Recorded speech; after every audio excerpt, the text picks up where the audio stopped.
course, you must be ruled by a grammar. Okay? And it can be a spoken or in written form. So, literature, your classmate is correct that she says it is a written work. Before, it is just a written work. Why? Because before, the written work is only done in stone. The first material that has been used in written works with this literature is the stone. And then it followed by the leaves. And then it followed by the papers. Now, in our generation, we have the use of the modern technology. We Some of the writers are not using paper, typewriter, or whatsoever, but now they are using the digital device. Okay? So now, literature is considered as an art form. And these are the different types of literature. We have the prose, we have the fiction, we have the dramas, we have the poetry.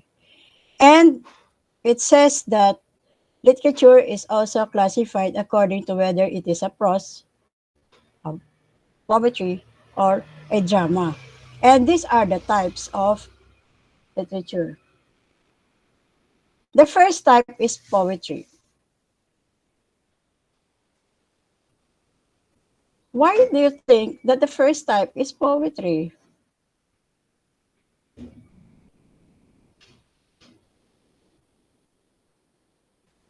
Do you have any idea?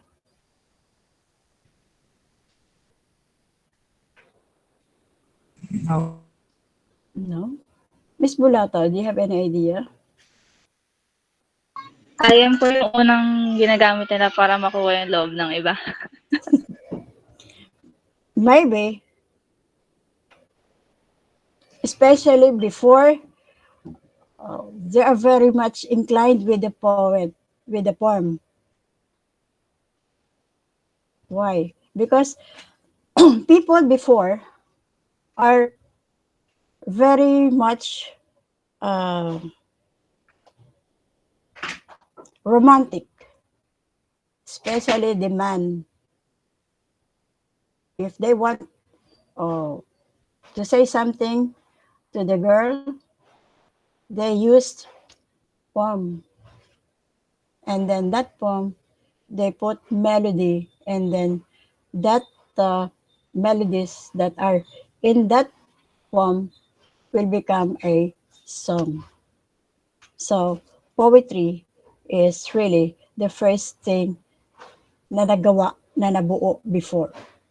Okay? Will you please read this, Miss Bulato? Akali Brown by Guillaume Apollinaire. Mm-hmm. These are the type of poem in which the written words are arranged in such a way to produce a visual image. Mm-hmm. What is your understanding with this?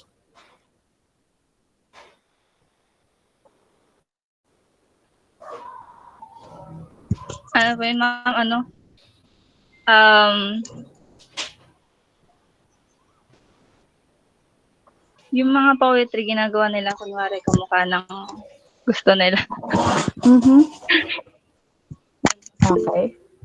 Mr. Angel, Christian? Okay po, ma'am. Using poetry po, ma'am, tawag dito, nakakagawa po tayo ng story like, kunwari, ako'y may alaga, asong mataba. Mm-hmm. Diba? It's an example po ng poetry. So, we imagine na, meron siyang asong mataba. He introduced the asong mataba using the poetry po. Okay. So he describes his dog, which is aso mataba, buntot ay mahaba. So you can visualize that the dog is mataba and mahaba ang buntot. Is that correct? Yes po, ma'am. Okay. How about you? You are raising your hand, Mr. John Luis de Rosas. Siguro katulad po nung picture na nasa slide, um, Mhm. yung pagkakasulat po ng poetry is it creates visual image na related po dun sa message ng poetry po. Okay. No? You can visualize image as the image that is in here. There's a poem inside the image.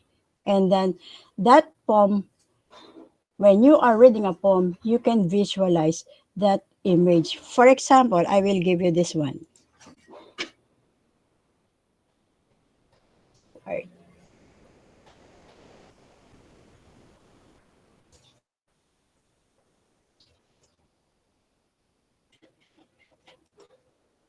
Okay.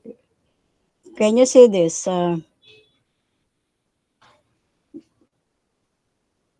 Mr. De La Cruz Junwell. Mr. De La Cruz Junwell. Yes po, ma'am. Okay. Will you please read Kundiman? Kundi man, awit ng pag-ibig or songs of love. Mm-hmm. Noong unang panahon, nung ako ay bata pa, natisod mo na ay di pa naalintana. Mm-hmm. Nang ako ay lumaki at naging dalaga, tila sa wari ko'y may pagbabanta pa. Mm-hmm. Pagsinta mo sa akin ay di ko tatanggapin, Mm-hmm. pagkat akong ito ay alangan sa tingin. Ako ay mahirap, pangit pa sa tingin. Yun po, ma'am. Okay. Okay. What is the image that you visualize in this poem?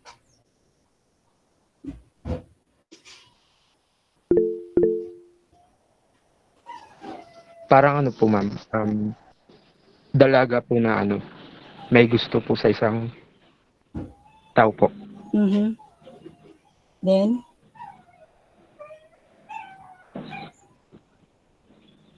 is that all? Yes po, ma'am. Mm-hmm. How about you, Mr. Soria? Ma'am, based po sa voice po in my understanding po, yung babae pong ito may gusto po siya sa isang tao kaso alam niya po na hindi siya like ka-crush ba kasi pangit po siya. Yun lang po, Mm. ma'am. Mm-hmm. Is there any more, Torrejos, Mr. Torrejos? Ma'am, I think po it's all about childhood love or childhood crush po. Na meron siyang iniibig o tinatangi na isang tao ngunit siya nga po ay pangit nung bata pa. Ayun po. Mm-hmm. Mr. Santiago? Hello po, yung pagkakaintindi ko po is parang isang babae po tapos isang lalaki na dati po yung babae is hindi pinapansin ng lalaki. Mm-hmm. Then, nung paglaki nila, hindi niya na tinanggap kasi dati naman walang pake yung lalaki sa kanya. Mm-hmm. Hindi niya tinanggap dahil? Po? Why? Kasi po yung pagkakaintindi ko yung noong unang panahon nung ako'y bata pa, natisod mo na hindi pa alintana. Parang wala siyang pakialam dati sa nararamdaman nung babae na na yung paano ba? Apo, yung parang wala siyang pake or na nandiyan na siya pero parang hindi niya nakikita gano'n. Mm-hmm. Correct but incorrect. Why correct but incorrect? Ay, Mr. Rejos, Po? are you okay? Are Ma'am, you sa raising tingin, your hand? yes Yes, po, who's ma'am. that? Yes, Sa tingin ko Mr. po, ma'am, yung nagsulat po nitong ng tula na to, ma'am. Tingin ko po nung bata po siya, may doubt po siya sa sarili niya na baka hindi po siya magustuhan nga po ng tao na iniibig niya. Sapagkat siya nga po ay mahirap at pangit pa sa paningin po. Mm-hmm. Uh-huh. I said Mr. Santiago is correct but incorrect. Why? Okay, Mr. Romit Managan. Rick Roman, are you raising your hand again? Um, Yung ano naman po, parang yung kay Raven Santiago po, parang nagkamali po siya dun sa ano, na sinabi niya sa pagkabata hindi siya pinapansin. Yung kundi man po, para sa akin, parang stages po siya ng pagmamahal nung babae. Nung bata pa po sila, ano po, childish pa po sila, hindi po nila iniisip masyado yung pagmamahal. Tapos habang tumatanda po sila, yung lalaki naman po, nade-develop yung feeling niya para dun sa babae. Tapos yung babae naman po, nagkakaroon siya ng doubt dun sa lalaki. Nagkakaroon siya ng insecurity sa sarili niya. Kaya niya hindi tinanggap yung confession ng lalaki kasi punong-puno na siya ng insecurities. Tapos parang wala na siyang confidence sa sarili niya nung tumanda na. Okay. Partially correct that in her younger years, the girl, I'm pertaining with the girl, in their younger years, in their kids' time, the girl has an affection with the little boy. And then she said that natisod mo na, di pa alintana. It means that they are seeing each other, they are playing with each other, they are conversing with each other. But it seems that the girl or the boy, for him, that was nothing because they are still kids. But for the girl, she has an affection with the boy. Then when they grow up, the boy has an affection with the girl. And by this time, on that process, with their younger years, the, what do you call that? The affection that has with a girl has been, what's that? Has been diminished. Why? Because the boy did not return the affection that the girl wanted to be. Hindi ipinakita ng lalaki kasi ng batang lalaki na gusto rin niya right? As the lines goes, natisod mo na, hindi mo pa alintana. Kaya nga nung sinabi, nang ako ay lumaki, ay maging dalaga, tila wari ko'y may pagbabanta pa. So, it means that on this stage, the um, the affection of the girl diminished. Ayaw na niya. Nawala na yung affection niya dun sa boy.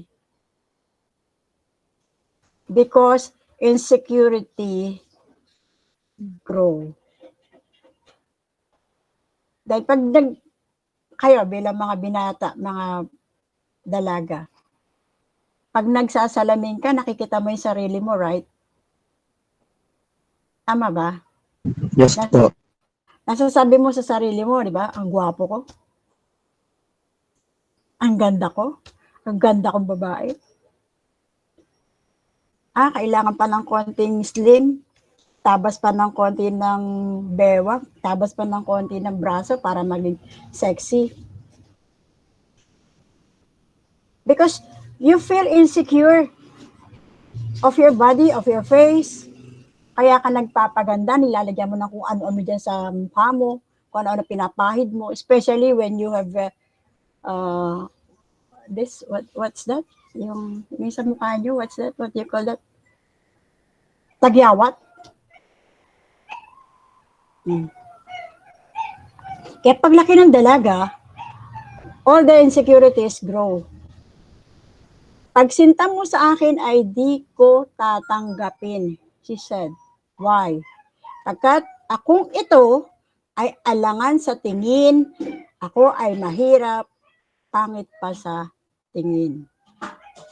So, insecurities grow. Nawala na siya ng self-confidence. May namuo bang pag-ibig?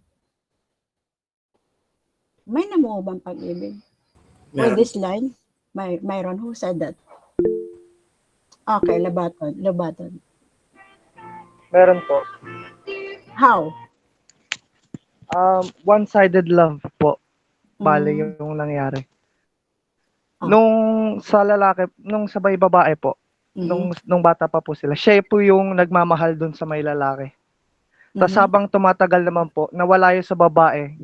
Tas yung sa lalaki naman po yung pumasok, yung pagmamahal niya para sa babae. okay. One-sided love po yung nangyari sa dulo. So, there's no reciprocal.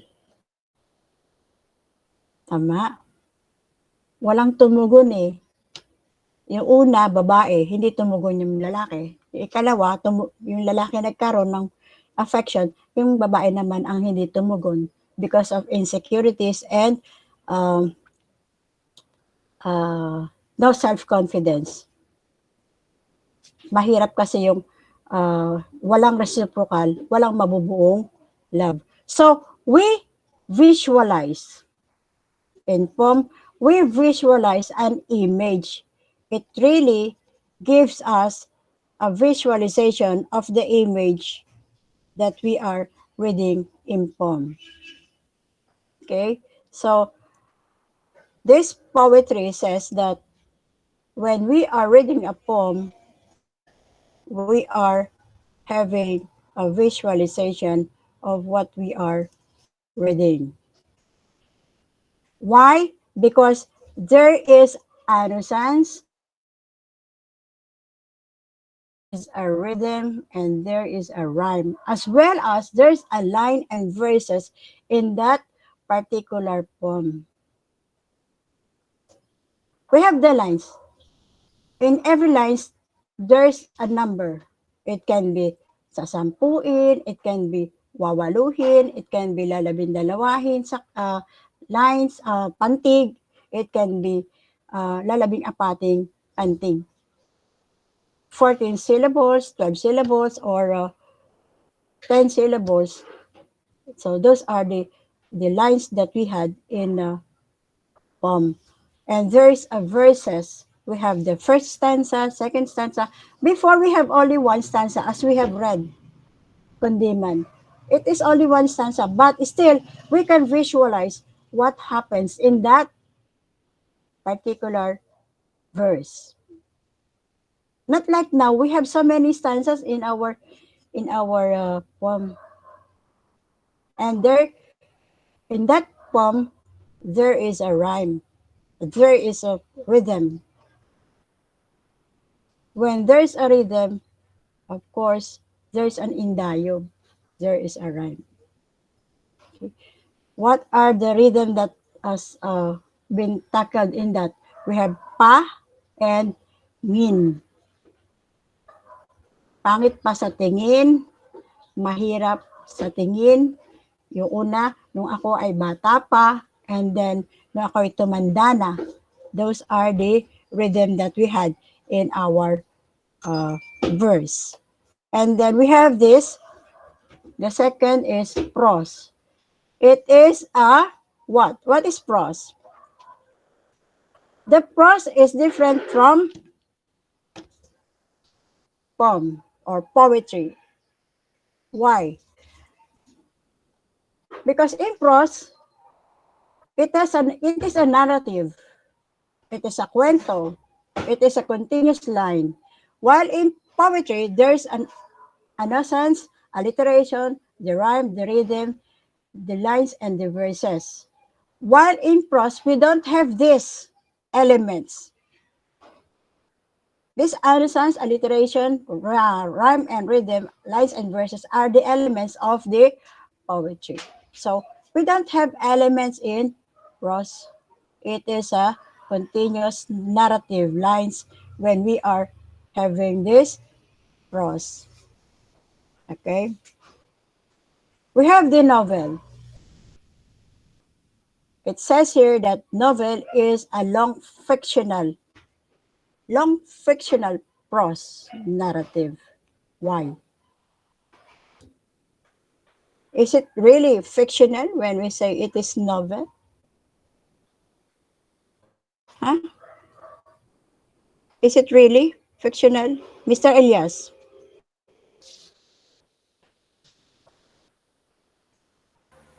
Hello, ma'am. Yes po. So, what you're asking is if novel is fictional, ma'am. Oh, is it really fictional? And why? Maybe because they really use people to portray the characters somehow. So they we can say that it uh, it happens in their life, like um it like they ano mami, like they describe they describe their own lives, and so that the, somehow beyond that novel was produced. So Mhm. it was based on exact what happened in their life, something like that, ma'am. Miss Silvera? Ma'am, Yes po. kaya po siya naging fiction kasi po parang Kaya po ito, imagine imagination lang po siya ng author, parang ganun. Hindi siya nangyari sa totoong buhay. Kaya po siya fiction na novel. your name is Kate Consuelo. I called Miss Silvena. You Hello po, are ma'am. Miss Silvena? Lalaki po, ma'am. Ah, Sorry, lalaki po, sorry. sorry po. For me, ma'am, siguro kaya siya naging fictional prose kasi di ba yung novel, napakahabang story niya. So, po, based din sa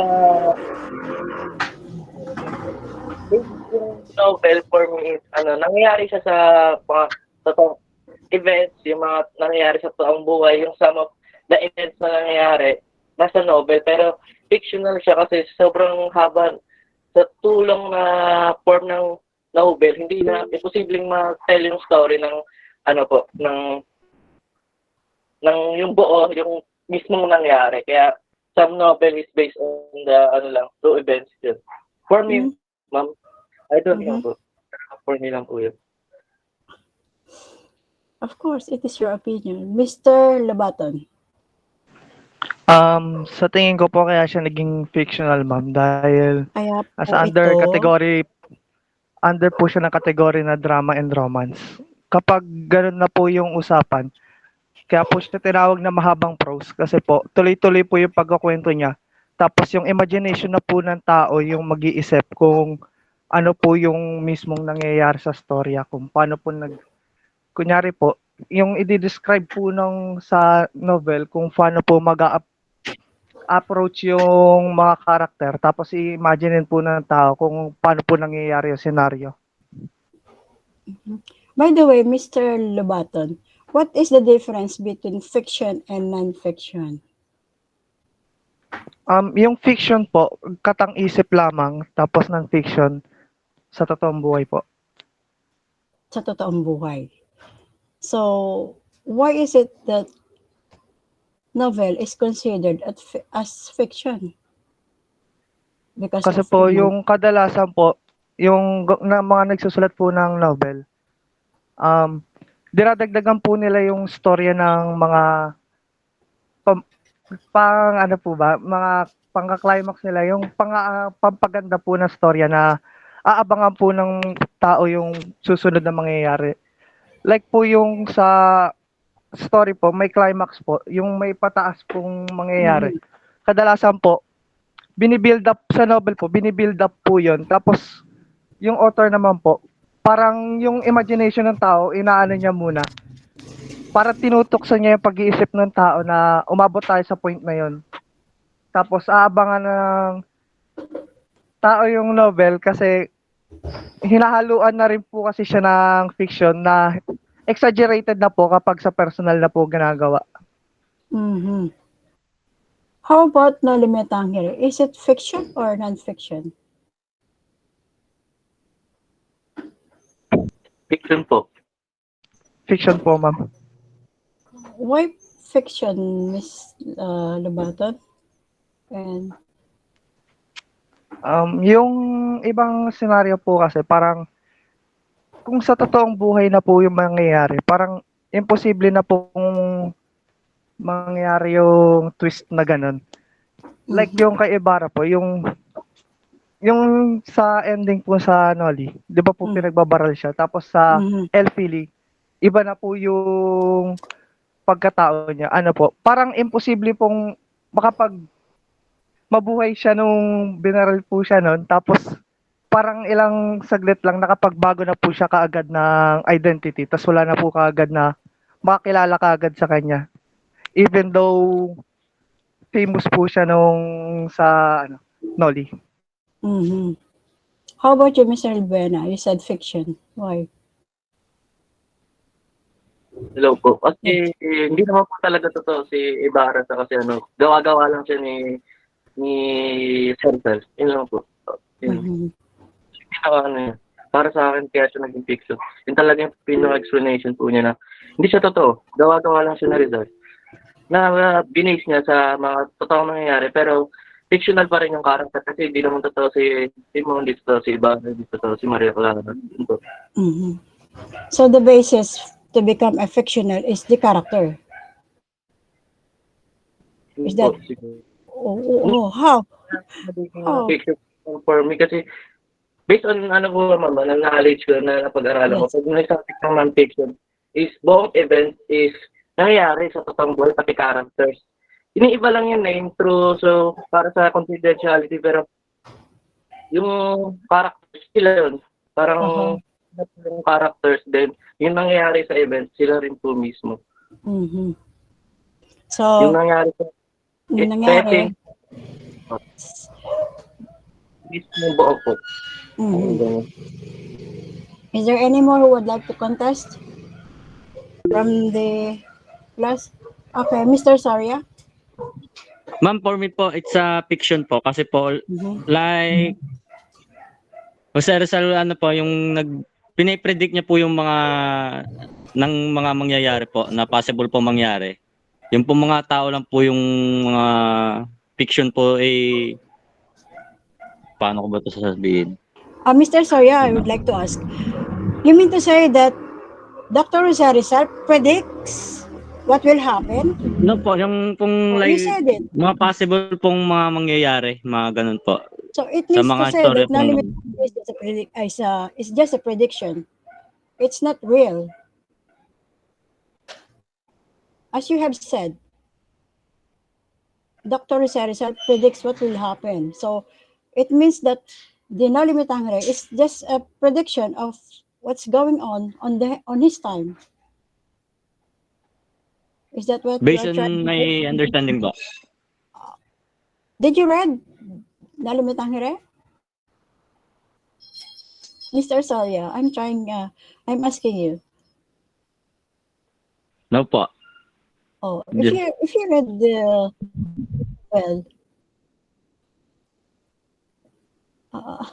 how about you, Mr. Kim Kenneth?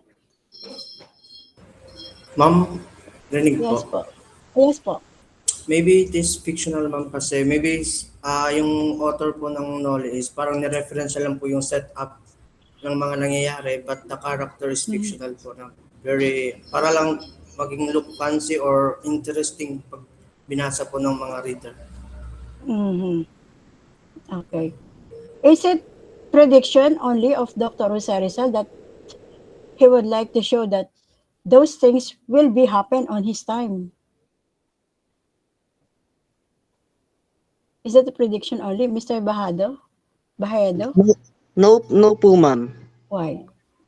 Because po, ma'am, yung pinakita niya po sa No Limit Tangere po is yung condition po ng Philippines under Spanish governance. Okay. He shows only what is the real happening during his time. But it considered fictional because of the characters that is involved in that novel.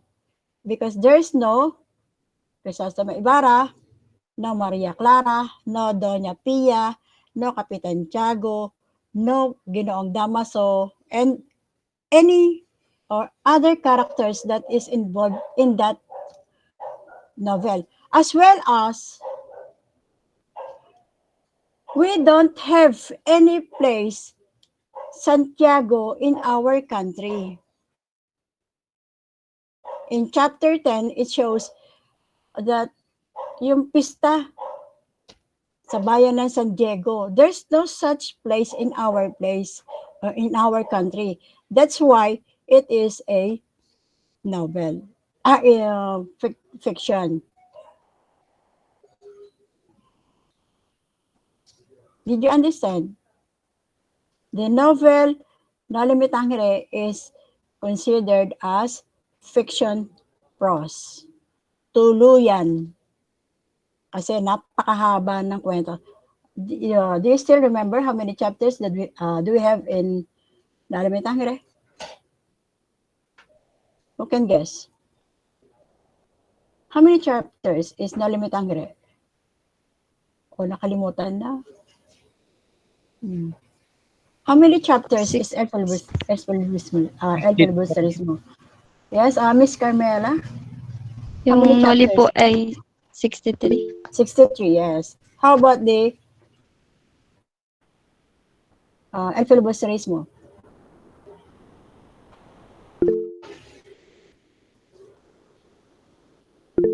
Okay. Mr. De Los Santos. 38 po, ma'am. What? 38. 38. Okay. So, these chapters indicates that it is a novel because of the very long narrative prose. Okay. We have the novella. What is the difference between novella and novel? Novella has, the difference only is the number of words. Novella has 17,000 to 40,000 words, while novels is more than 40,000 words. But novella is longer than short story, while novella is shorter than a novel. Because in short story, we have only one highlight. We have only one climax. While in novella, we have at least more than 3 to 5 climax or highlights. But in novel, we have so many climax. Sometimes every chapter, there's a climax in the novel of Dr. Rizal. For example, in chapter 4 and in the last chapter, the chapter 4, there's a climax in there or highlight in there. What is the highlight of chapter 4, if you still remember? Which is the title, Ang Hapunan. Wherein Dr. Crisostomo Ibarra is invited to the house of Kapitan Tiago, as well as the Ginoong Damaso is there. So what is the highlight? Nagkaroon po sila ng away. Who's that? Miss Carmela. Nagalit po si Padre Damaso po kasi po yung tinola po niya. Ulo po ata. Ulo. Or leeg po. Leeg. Aside from that, yes.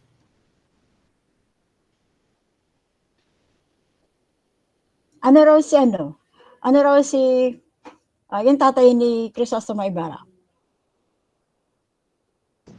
Erehe po. Erehe. No? Yes. He insulted so much the parent or the father of Crisostomo Ibarra. And as well, the sitting arrangement in that table. He also insulted Crisostomo Ibarra with that. Hindi naman daw karapat dapat umupuro si Crisostomo Ibarra. Ang dapat na nandun ay yung may-ari ng bahay. Diba? Then, yung pagkain mismo, yung tinola. He also insulted Crisostomo Ibarra with that. So, in that particular event, there is a highlight. Ano nangyari? Diba? Muntik niya nasaktan si Ginoong Damaso because of that. And that is the highlight of that chapter.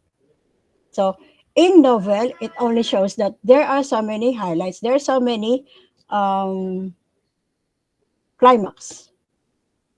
But yung pinaka-highlight nung storya of that novel is the when like your classmate says sa ilog nung babarilin na siya na ipinagtanggol siya ni who's that? Who's that man? Do you know who's that man? Mr. Rehos? Are you still there? Ma'am, di ko po kilala po. Mm.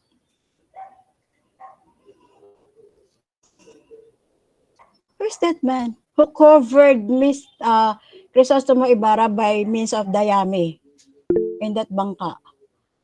Miss De Rosa?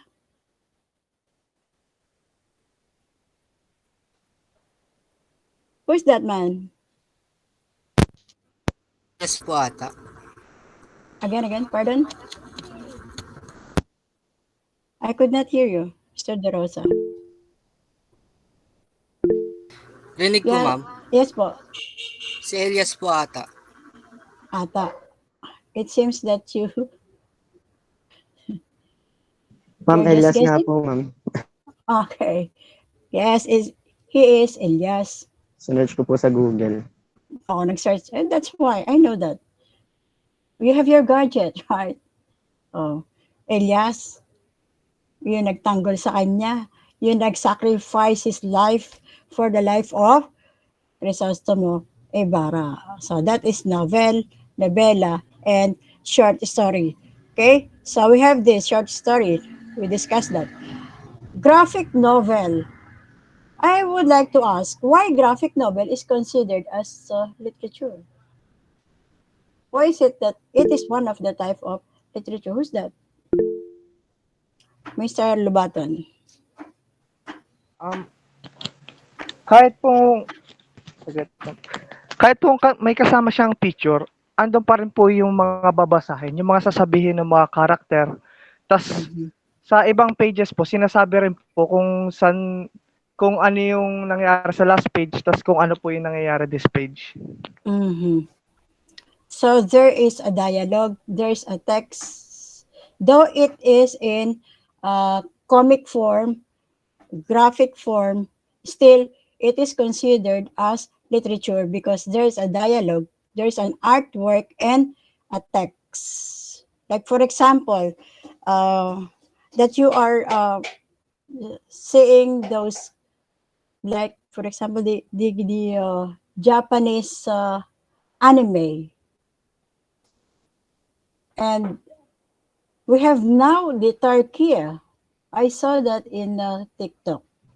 Turkey anime. There is already a Turkey anime.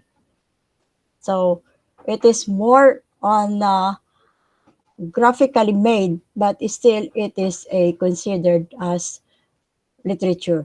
And electronic literature, it is also considered as literature. Why? Will you please read this one, Mr.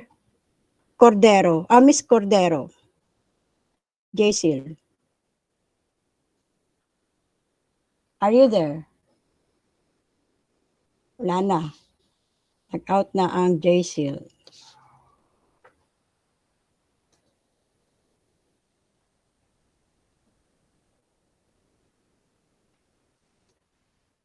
How about you, Mr. Balyedo, Billy?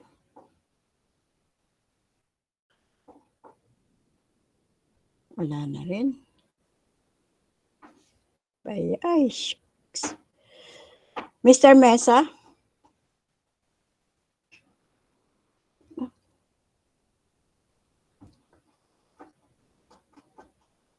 Mr. Ramirez, Glenn, Um, yes po.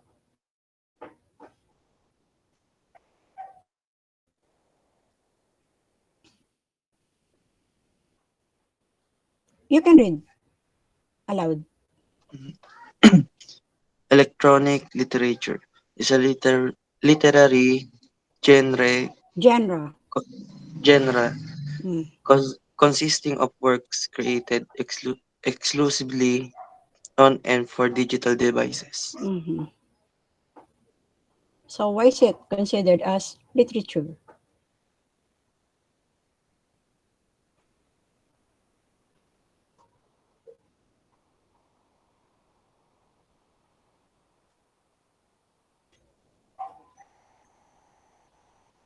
You just read.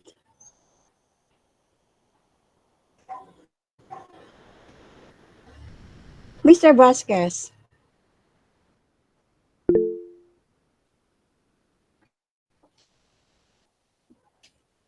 Okay, who's this? Miss Villarosa.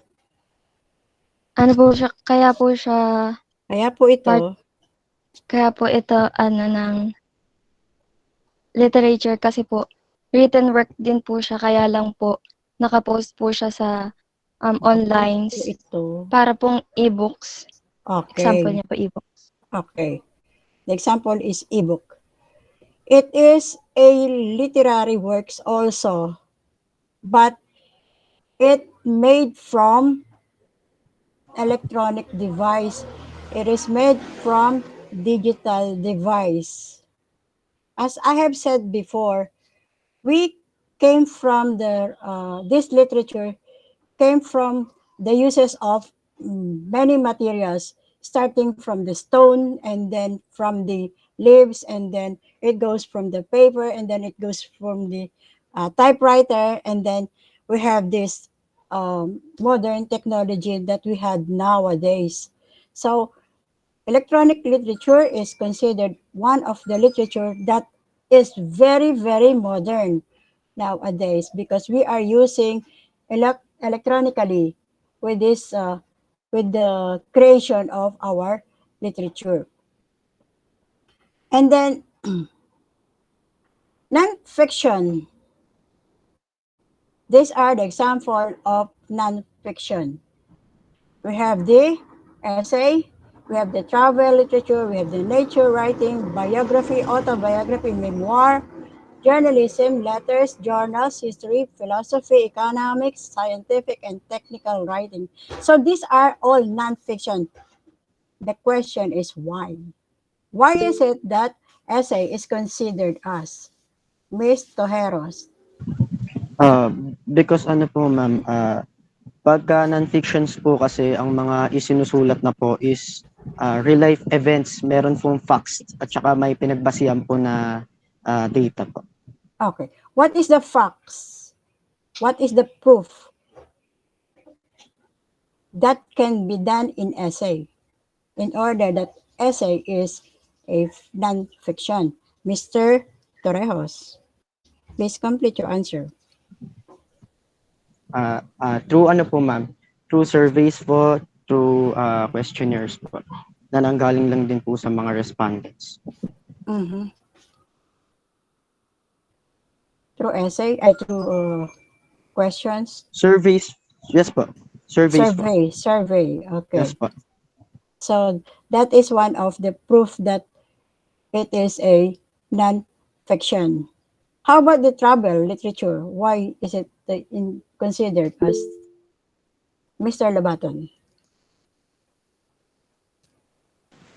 Um, kasi po first hand po, na-experience nyo po. Tsaka napatunayan, ay, nagagawa niyo talaga sa totoong buhay. Tapos, kaya po siya naging non-fiction kasi mismong experience niyo na po yung sinusulat niyo. What is the proof that can be used with this? Picture rin po. Picture, Picture, okay. tapos pangalan ng lugar. Okay. Pangalan ng lugar. Photos and pangalan ng lugar. How about nature writing? Why is it that nature writing is non-fiction? Mr. Kadingan. Ma'am, kasi po ma'am yung sa nature ma'am napuntahan niya na dun ma'am yung lugar na yun ma'am. Kunyari yung rice terraces sa Banawe ma'am. Yun pwede niya rin yung i-prove by pictures din po ma'am na All right. nandoon din po sa lugar. It can be proven by the picture. How about biography? Why is it that it is a non-fiction? Mr. Soria. It's someone's life written by someone else po. Tulad na lang po nung kay ano bang ano din. Nung kay Kurt Cobain po, yung biography niya po yung kanyang buhay. Yun po. Who's that again? Yung pong ano, sikat po na mga kanta, si Kurt Cobain po. May biography po niya ano, sinulat po ng ibang tao yung kanyang talambuhay. Yun po. Okay. So, when we say biography, it is the detail of the other person. How about autobiography? What is autobiography, Miss Makale? Yung mismong tao. Ay, Mr. Makale. Yung mismong tao, what do you mean by mismong tao? It's a written work po na ang mismong author itself. And the story of the book is about itself po mismo. Okay. It deals with the details of the author itself. Like, for example, his name, his birth date, birthplace, parents, siblings, and so forth with regards to his own details. How about memoir? Why is it memoir is considered as nonfiction? Okay? Mr. Miss Tamporong. Tamparong, sorry. Tamparong. Wala pa rin.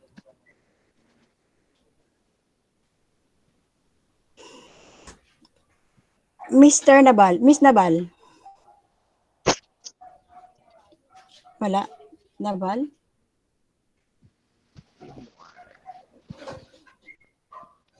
Miss Naranjo. Miss Naranjo? Ang dami ng names dito. Mr. Balala.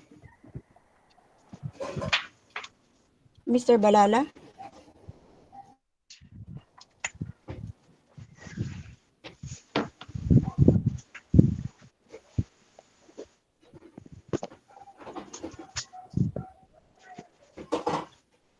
Mr. Garcia. Hello po, ma'am. Yes po.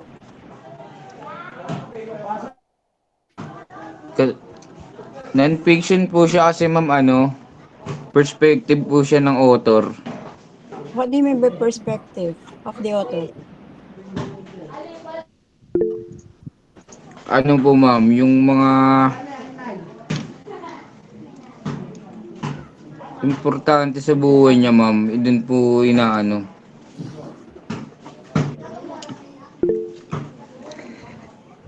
Alright, Miss Makale? Yan. From the word itself po, memoir, it means the memories of the author. Okay, it is the memories of the author. But how can it be proven that it is a non-fiction? It's because po nangyari po siya in real life and siya po mismo yung nagsulat. Okay, because it is written by the author itself. How about journalism journals? Why is it that it is a Miss De Rosas?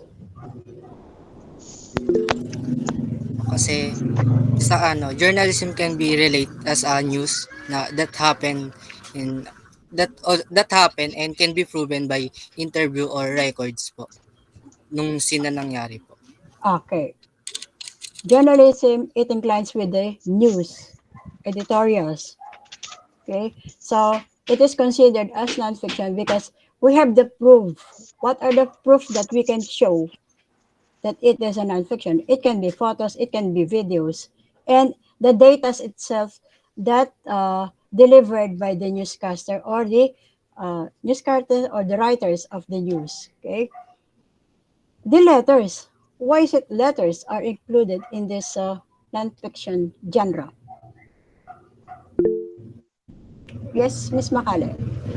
It it is a written work po na it consists expression to Mhm. oneself. Expression. If it is expression, it is already a non-fiction. No po, it's maybe pwede po siya sa to confess the real feelings of a person. Confession of the feelings. Example of letter. Sa courtship. Uh-huh. The love letter. Okay. Mr. Tojeros.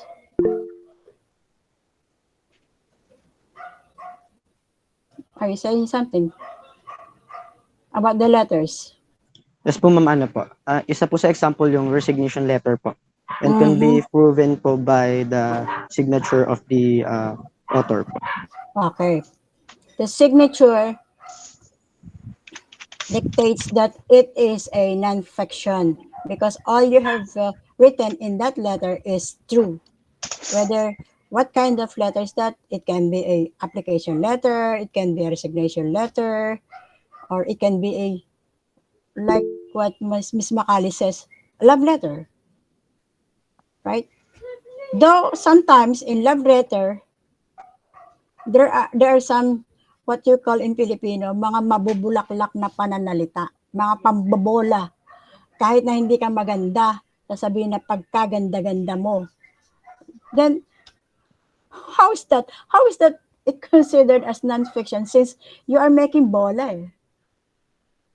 But, how is that? Parang very confusing when we say that love letter is considered as non-fiction since you are making bola eh. Sabi mo, ang gwapo-gwapo mo, miss na miss kita, kahit hindi, nasusuka ka sa kanya, pero sabi mo, loves na loves mo siya. You're making bola, right? Oh, how is that? Mr. Nicholas? Kasi po, yung ano po kasi, yung compliments po yun, right? Yeah. Yeah. Ano po siya, ano, yung letter po kasi, minsan naman po nun yung ano, like yung own thoughts or yung Mhm. sariling ano, opinion po ng sumusulat. For example po, kung nakikita niya yung babae na niya, para sa kanya maganda, then sasabihin niya po yun. Yung Uh-huh. mga ganun po. You're giving compliment to the girl or to the boy, though it is not true, but on your own, on your own side, she or he is really beautiful and handsome. Yes po. That uh, because there are some sayings that sa mata niya, ikaw na yung pinakamaganda. Pero sa mata ng iba, siya yung pinakapangit. Kaya mo siya napili kasi para sa'yo maganda siya. Di ba? May mga ganun kasi. So, letters are considered non-fiction because it is your feeling that you express. And you sign that letter that it is true. When you sign a letter, it dictates that you delivered the details which is true because you signed that letter. How about philosophy? Why is it? We know that history is literature. How about philosophy? Why is it that it is considered as non-fiction in literature? Miss Nabal. Ma'am? Reality po kasi siya, ma'am. And uh, yung pagdidiscipline, ganun po. What do you mean by pagdidiscipline?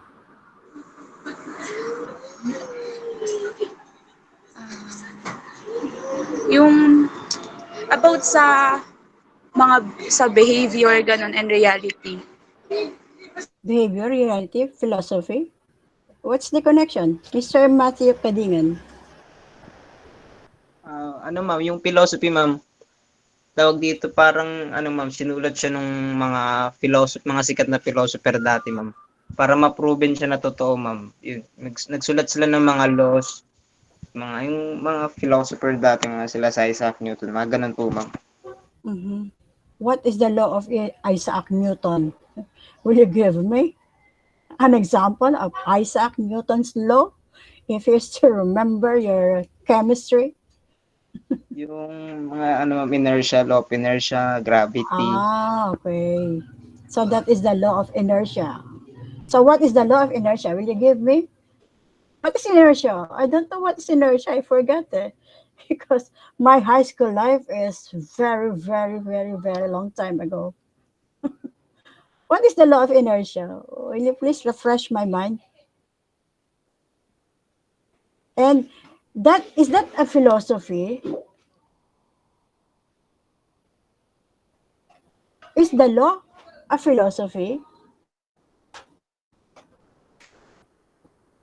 You said that it is a law of inertia, and the law you said is philosophy. Is that philosophy? By the way, what is philosophy? Before we go on, Mr. Vasquez, what is philosophy? Ma'am, Yes po. yung philosophy po is parang knowledge or wisdom na nanggagaling sa mga nakakatanda sa atin or yun yung way of living nila dati kung ano yung virtues nila, ano yung values na sinusundan nila sa buhay nila. Kaya, Mhm. kaya yung meaning po ng philosophy in short words is love of wisdom. Pagmamahal Love of nila wisdom. pagmamahal po nila sa mga nakakalumang or sa mga nakakatanda sa kanila na may mas magandang knowledge or perspective sa buhay po. Okay. Nakakalupa? What do you mean nakakalupa? Mr. Soria, you're smiling. Ma'am, for me po, it is non-fiction because ano po, isa po itong informative or factual rather than imaginary, inverted, or untrue. So what Informative is lang po siya. philosophy? Oh yes, it is very informative. So what is philosophy? Study of the fundamental nature of reality po. Knowledge and existence. Okay, it is a study of the fundamental knowledge and existence. That is how you describe it because that is in your uh, dictionary.com in your Google. Yes po, ma'am. Okay. But in the simple word, what is philosophy? In one word, no dictionary.com, what is the philosophy? What is philosophy? In one word Knowledge only. po. Concept, ma'am. Knowledge, concept, Beliefs po, ma'am. Beliefs. beliefs. Personal Research. knowledge. Wisdom. You have your Google in your hand. Research. Nature. Reality, ma'am. No Theory, one ma'am. theory. Theory. Theory? Opo. Is theory proven? Hindi po, kaya nga po Oh, siya theory Hindi kasi po, hindi oh, pero that's right. Oh. So when we say theory, if it is not proven, it is not yet reality. yes po. Oh, so it's not non-fiction because we don't have any proof that it is a proven. Everything that is in theory, it is still in theory, it is still fiction. The proof in that. Okay. So no one can guess the real meaning of though you have your google.com or dictionary.com in your hands, but still you don't. Okay. Philosophy is principle, something that you have principle in life. Like one of the very good principle that we had, universal principle is do not do unto others what you do not want do others do unto you. Huwag mong gawin sa iba yung mga bagay na ayaw mong gawin sa iyo ng iba. And that is proven. You yourself can prove that, right? And each and every one of you as an individual person, you must have your philosophy in life. Like what I have heard before. Andito na lang ako, ma'am, kasi I don't have any choice but ladies' choice. Wala na pong mapagpipilian eh. Kasi po, yung tatay ko, ganun din. Ang kapatid ko, ganun din. Eh, na-dissolve po yung ano eh. Yung dati kong course eh. I took up computer engineering, but it dissolved. So wala na po akong choice. But we have ladies' choice product. It is just a product. But if we have the philosophy in life, if we are really growing, if we are really becoming matured in life, you will not say that it is just I took up this course. I because I didn't choose this course. It only shows that you're just like a banka or a what is banka in English? Class, what is banka in English? Kayak po, kayak. What? Boat. Boat? Sim, Boat. small Kayak. boat? Ay, Small boat? Tama ba? Both po. Bangka, ma'am. Boat. Bangka. Boat, yes, boat. You're just like a boat sailing where there is an alon, agos lang. Sunod sa ayon, agos. That's why I'm giving you that example, boat. Sunod ka lang. Sige, sabi ng nanay ko, ito na eh. O, di sunod ka. But as a person, as a individual, as a growing up person, you must be matured enough in making decision for your life because you are the one who are creating your life. Nobody can create your life. No one can create your future but you alone. Wala na po ibang kurso. Ito na lang po Ganon. You are not building up any principle in your life. You are not building any philosophy in your life. You must. You must build up as a matured man and woman of the future. Okay? So, economics, we know that we have the data for that. So, it is considered as nonfiction. How about scientific? Why is it scientific? It's considered as nonfiction. It is literature, but why is it that it is non-scientific? Give us the example and the proof that it is really a literature that is nonfiction. Okay? How about that? Mr. Nicholas? Kasi po ma'am, it's covered with facts and ano po, proven po siya by doing research and ano po. Yun nga po, yun lang sagot ko. Will you please give me an example of the research that you have said? Okay, katulad po ng ano, like, ano ba, like, documentary po about po dun sa, ano, sa cycle po ng butterfly. Yun, lagi na po siya na ano, and proven na nga po siya kasi nasubaybayan nga po siya, research, and yun nga po. Okay. What else can contest that? Who else can contest that? Mr. Gadingan? You're raising your hand? Ma'am. Yes, Ano po. ma'am, yung scientific ma'am na ano ma'am na proven siya na non-fiction ma'am. Yung may mga study na ano sa mga earthquakes ma'am. May scientific study of earthquakes, yung mga principle. Okay. As well as the virus that we had for 3 years, it has a scientific study with regards to that virus. That's why they named the viruses from the we had the before the Delta, then it comes Omicron. There's so many kinds of Delta, and then we have here the Omicron. So many kinds of Omicron, and then we have the vaccine. The vaccine that they use. There is scientific method they use in that vaccine before they gave us to us. Okay. How about the technical writing? Why is it technical writing is considered also as nonfiction? Though it is right technically.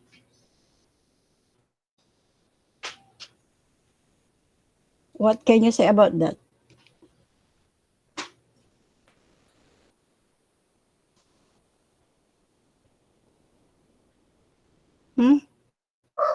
Miss Heruta?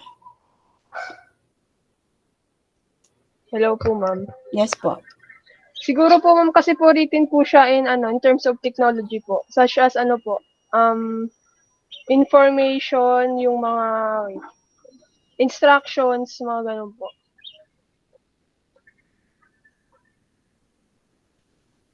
Yun lang ang ano mo para maging non-fiction ang technical writing. Ma'am? Yes po, what?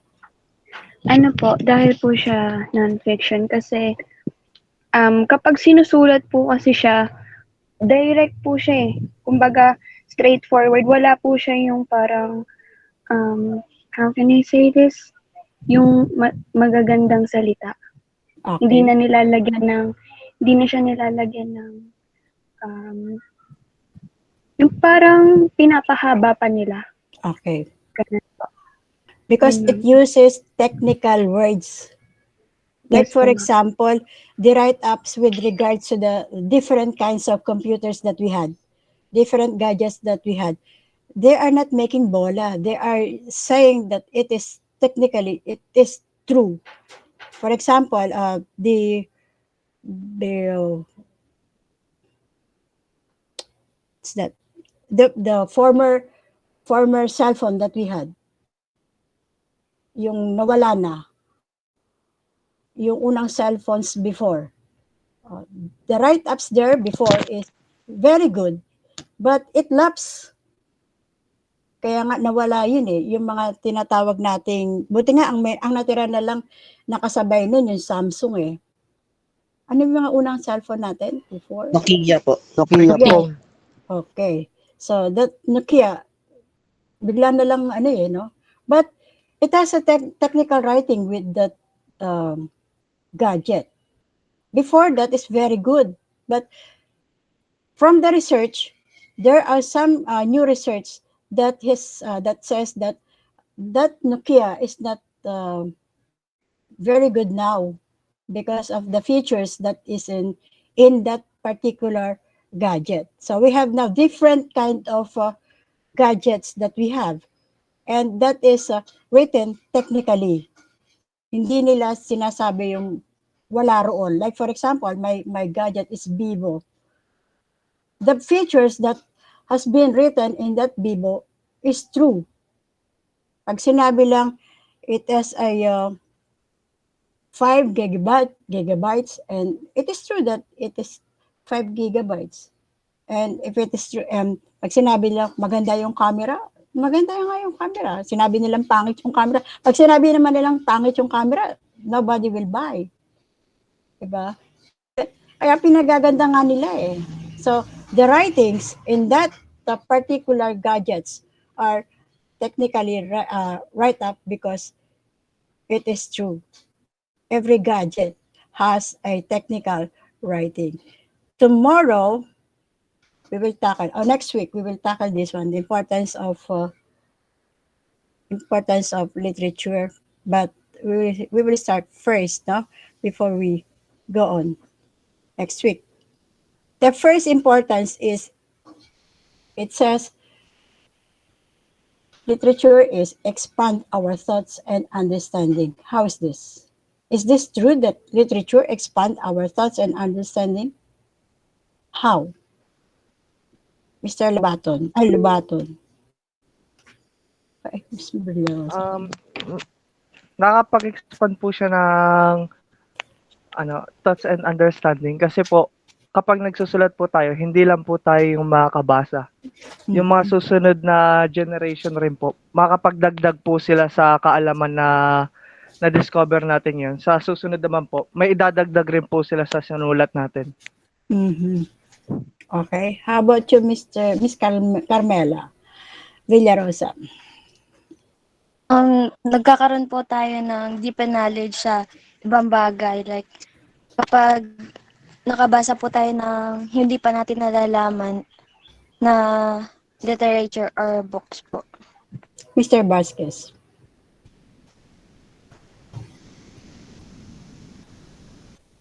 Hello po. Hello po. Mas nadidipin po yung understanding natin and pag-iisip natin sa mga malalalim na salita or sa pag-combination ng mga words in Tagalog Kasi mas nagagamit natin yung utak natin to visualize kung ano yung message na pinoportray ng author or writer ng poem or kahit anong novel na pinapakita niya po sa atin. Mhm. So, how about you, Mr. Torres? Torrejos pala, sorry po. Malaking example po diyan, ma'am, yung yung innovation po sa tech sa cellphone po. Kung dati po 'di ba, keypad lang tayo sa Nokia. Mhm. Then syempre na-adapt naman po ng ibang developers o ibang manufacturers na bakit di natin gawing touchscreen. So Okay. with that po na-i-improve po natin yung mga bagay na meron tayo ngayon. Yan lang po. Okay. How about you, Miss Rivera? Parang sa akin po yung sa curiosity, pag may mga words po tayong or mga na-encounter na mga bago sa atin, parang mako-curious po tayo tas aalamin po natin to kaya na-expand po yung thoughts natin. Yun po. How about you, Mr. Nicholas?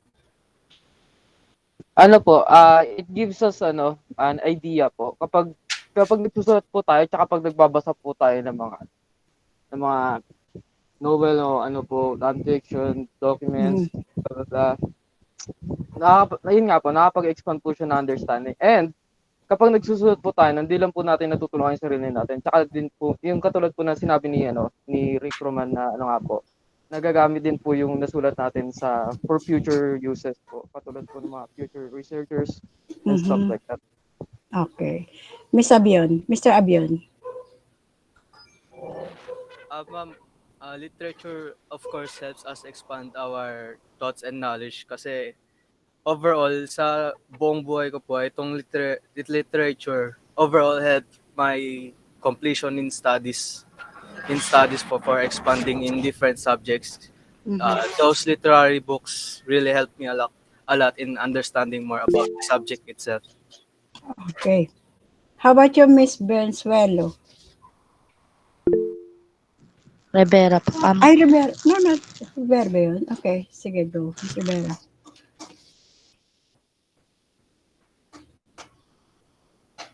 Parang pag kunyari po sa isang sitwasyon, parang pag may nabasa po tayo, kahit hindi po natin siya nararanasan, pero pag nabasa po natin, parang nandun na po tayo sa sitwasyon na yun. So, na-expand po yung knowledge mo dun sa isang situation. Parang pag naranasan mo na, alam mo na po yung gagawin, parang ganun. So, literature really expands our thoughts and understanding through reading, through listening. Like, for example, that we had the news. News is literary works of the journalists. They give us knowledge. They give us information. Like we had now that all the prices are increases, all the commodities are getting high. So those are the understanding that we had. We had the thoughts that with this little amount that we had, how can we survive? For example, you have your earnings as only 500 a day, and then you have your 5 or 6 members in the family. Do you think that 500 is enough for you to survive with this kind of uh, high prices of commodities, high prices of fares, everything, high prices of bills? So these are the understanding and the thoughts that are given by the literary or literature and literary works of journalists to us. Okay, we will continue this on next Friday, but be sure that you studied because you take down notes because I will give you a short quiz. Sandali lang yan, maikling-maikli lang yon. 1 to 100. Okay? Paalam sa inyo lahat. See you next Friday. Thank you po, ma'am. Thank you po. Thank you po, ma'am.